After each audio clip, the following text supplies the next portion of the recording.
Hello, aspirants. Welcome to IS Mentorship. How are you all? I hope everything is good at your end. And in today's lecture, what we are going to learn about is water resource. Very important. We are doing class 10th NCRT foundational course, geography, and we have completed till chapter 2 of the geography class 10. Now, this is your chapter number 3. I hope you all are ready with a fresh mind, with a new motivation. Let us start. Water resources. This chapter is absolute story book. ठीक है, पूरा एक story ही है, इसमें कुछ भी बताने लायक नहीं है, but still I have inculcated all the important things which I think that is beneficial for you for the revision purpose. तो चलिए पढ़ते हैं वाटर क्या है भाई. It's a renewable resource. अब renewable resource, for those students who are new to this lecture, I request you all to first go and watch all the previous lecture, then only you will able to understand. Renewable मतलब that is renewed again and again and again, कभी खत्म नहीं होना है. 3/4 of the earth's surface is covered with water, but only a small portion of it accounts for the fresh water fit for use. हमारे अर्थ में blue planet क्यों बोला जाता है? क्योंकि अगर आप अर्थ को ऊपर से देखेंगे तो पूरा ब्लू दिखता है. दिखेगा भी भाई. 3/4% जो है उसका 3/4 भाग ही वाटर है. अगर 4 भाग में बांटा जाए अर्थ को तो 3 भाग तो पूरा पानी है. पानी दिखेगा, ब्लू दिखेगा. बट इस 3 भाग में भी बहुत ही कम परसेंट, 1 से भी नियरली अकाउंट करें तो वो फ्रेश वाटर है जिसको यूज कर सकते हैं, जो आप यूज कर रहे हैं बेसिकली. ठीक है, चलिए कुछ फैक्ट्स और फिगर्स पढ़ते हैं वाटर से related. 96.5% of the total volume of the world's water is estimated to exist as oceans. कितना? Oceans कितना है? 96.5%. Only 2.5% is fresh water. 2.5% बस फ्रेश वाटर है. सोचो, India receives nearly 4% of the global precipitation and ranks 133 in the world in terms of water availability per person per annum. ठीक है, क्या बोल रहा है कि इंडिया जो है वो 4% ग्लोबल प्रेसिपिटेशन रिसीव करती है और उसका रैंक क्या है? 133. सोचो अभी भी आपके घर में पानी होगा, ample amount of water, but still 133 is the rank of India in terms of water availability per person.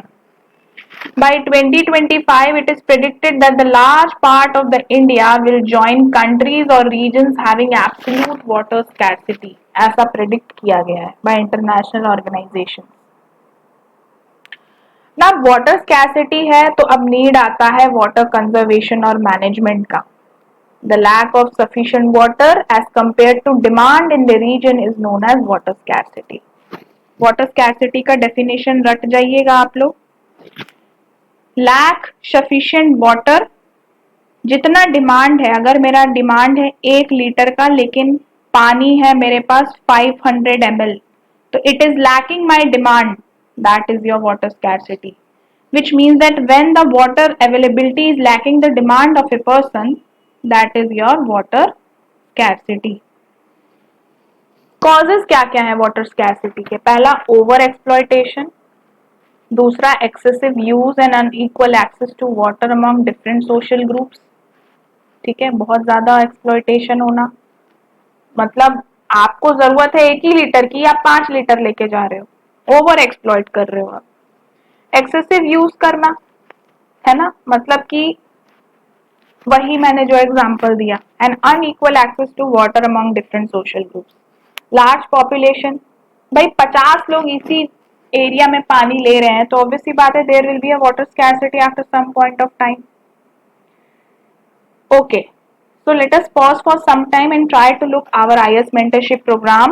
आप पॉज करिए स्क्रीन को and try to see what all things we are providing. It's a complete holistic 360 degree program for you all, which will help you to cater your UPSC preparation in a better way.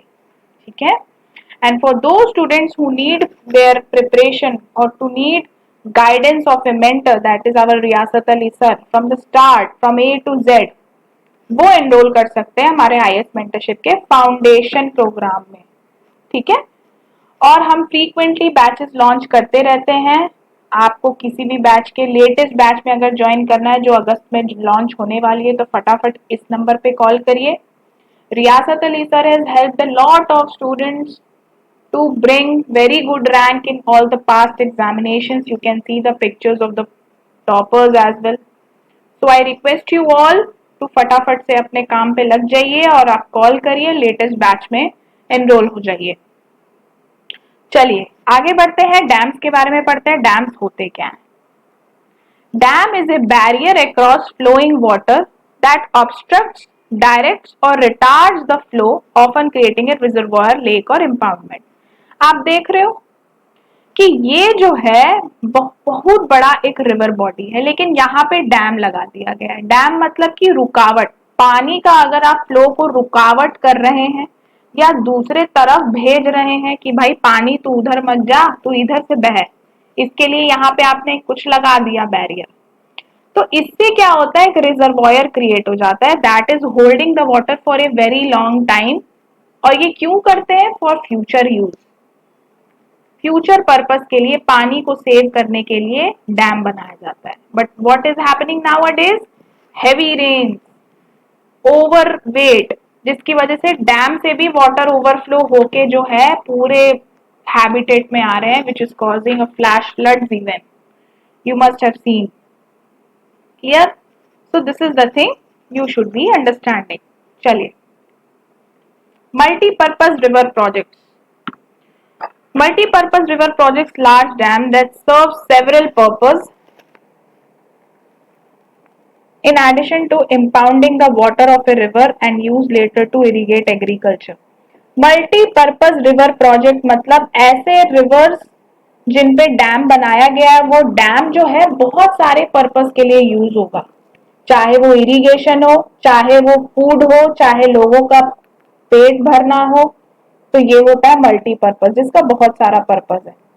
ऐसे कौन कौन से dam है? Sutlej Beas river basin, Bhakra Nangal project etcetera. ठीक है, ये सब examples हैं। अब एडवांटेज क्या है मल्टीपर्पज डैम बनाने का, मल्टीपर्पज रिवर प्रोजेक्ट बनाने का? पहला, इलेक्ट्रिसिटी जनरेट होगा। ठीक है, इलेक्ट्रिसिटी कैसे जनरेट होता है? When a water is flowing from a height and नीचे जो है टरबाइन है, when this water flow of water runs the turbine, the generator starts and your electricity is produced. Next है irrigation, water supply to agricultural fields which will help to cater the food the crop the farmers need.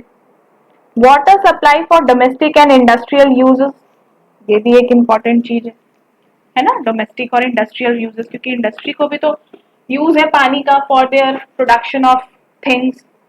Next is your flood control, flood को control करने का। Dam बना दोगे तो flood control होगा, लेकिन अगर एक पॉइंट के बाद रेनी सीजन में अगर पानी उसमें भर जाए तो river will overflow. Recreation, recreation क्या होता है? Meaning of recreation is leisure, enjoyment, relaxing. तो एक टूरिज्म पर्पस के लिए भी यूज होता है।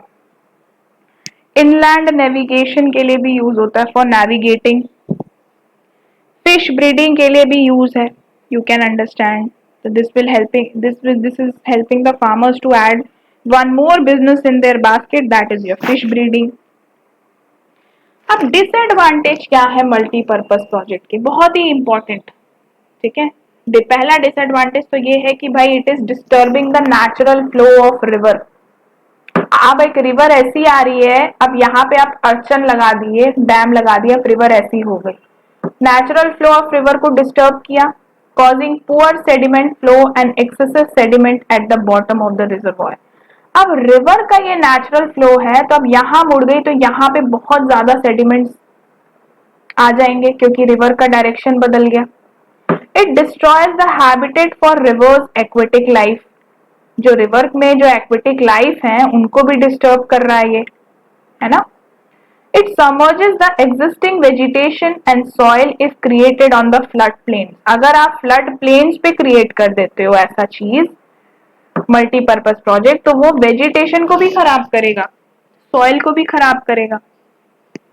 It displaces the local people of the place where it is created. Obviously, लोगों के habitat को भी it will destruct. These are unsuccessful in controlling floods at the time of excessive rainfall. जब एक मैंने बताया रेनी सीजन में अगर डैम में पानी भर गया तो वो ओवरफ्लो हो जाएगा डैम से. ऐसी केसेस भी आपने न्यूज में सुना ही होगा. These projects induce earthquake, cause waterborne diseases, pests and pollutions resulting from excessive use of water. Earthquake क्योंकि बहुत ज्यादा लोड पड़ रहा है अर्थ क्रस्ट पे, तो उसे अर्थक्वेक आने की भी बहुत सारी चांसेस है. वाटर बॉर्न डिजीज हो गया आपका, पेस्ट, पॉल्यूशन, ये सब, राइट ना. तो these are all very important things you should be writing. I am giving you 1 minute time. Please सारे पॉइंट्स को अच्छे से लिखिए माइंड मैप से. आप ऐसा बनाइए डिसएडवांटेज, और जितने भी पॉइंट्स मैंने लिखाए हैं उसको आप लिखिए 1 मिनट के अंदर, क्लास में ही लिखिए आप. Then we will be moving ahead. Okay, giving you time. Right.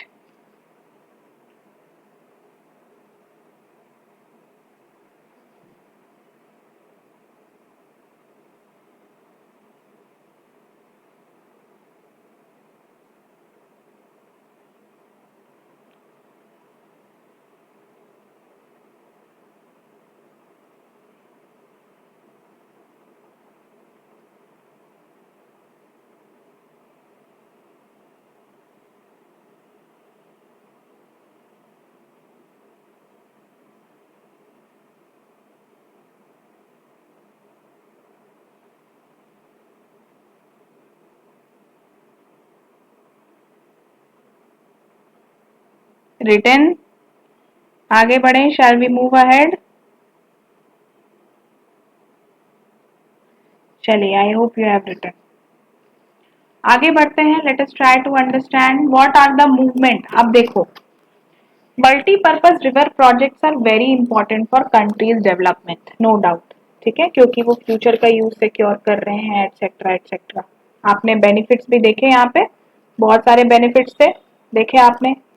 However यहाँ पे जो है बहुत सारे आपने डिसएडवांटेजेस भी देखे, जहाँ पे 2-3 डिसएडवांटेज ये भी है कि लोगों के घर हट रहे हैं, there it is displacing the people. तो उसी लिए people have organised themselves and created a movement. देख रहे हैं आप, नर्मदा बचाओ आंदोलन. Narmada is a river, central India, बचाओ आंदोलन की रिवर को बचाओ आंदोलन. These projects cause of many new social movements like Narmada बचाओ आंदोलन, तहरी डैम आंदोलन. बहुत सारे पीपल ऐसे ऑर्गेनाइज करते हैं because they are also getting displaced. और क्या है ना कि रिवर जो है वो सैक्रेड मानते हैं लोग, पूजा करते हैं उसकी. गंगा रिवर ही देख लो. अब अगर रिवर के रूट को बदल दोगे तो इट विल बी वेरी क्या बोल सकते हैं, बैड फॉर पीपल. उनके तो आप ऐसा लगेगा कि उनके भगवान को आप डिस्टर्ब कर दियो, क्योंकि because there are lots and lots of people who are worshipping river as their god. This is the thing, that is why movement start हो रहे हैं लोगों के द्वारा, है ना. Interstate water disputes are also becoming common with regard to sharing the cost and benefits of the multi-purpose project. अब देखो, पहला तो आपने ये समझ में आ गया. दूसरा क्या होता है, मान लो ये रिवर है. अब ये रिवर जो है यहाँ पे आपकी कर्नाटका में भी है और यहाँ पे तमिलनाडु में भी है. ठीक है, अब ये रिवर आ रही है, ऐसे आती है रिवर, रिवर इसी डायरेक्शन में फ्लो हो रही है ऐसे. अब यहाँ पे अगर आप डैम बनाओगे, अगर Karnataka people have government have constructed a dam over here, this will obstruct the flow of river coming down to the Tamil Nadu people. So obviously this will create a lot of problem to the people surviving in the Tamil Nadu region. समझ में आ रही है बात, ये आपको समझना होगा. तो बहुत सारे ऐसे स्टेट्स हैं, ठीक है, that is in the conflict of interstate water dispute. Recently, Krishna water dispute, Kaveri water dispute, these are some of the examples.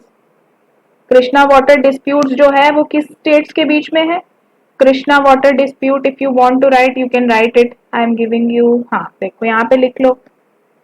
Recent example में कृष्णा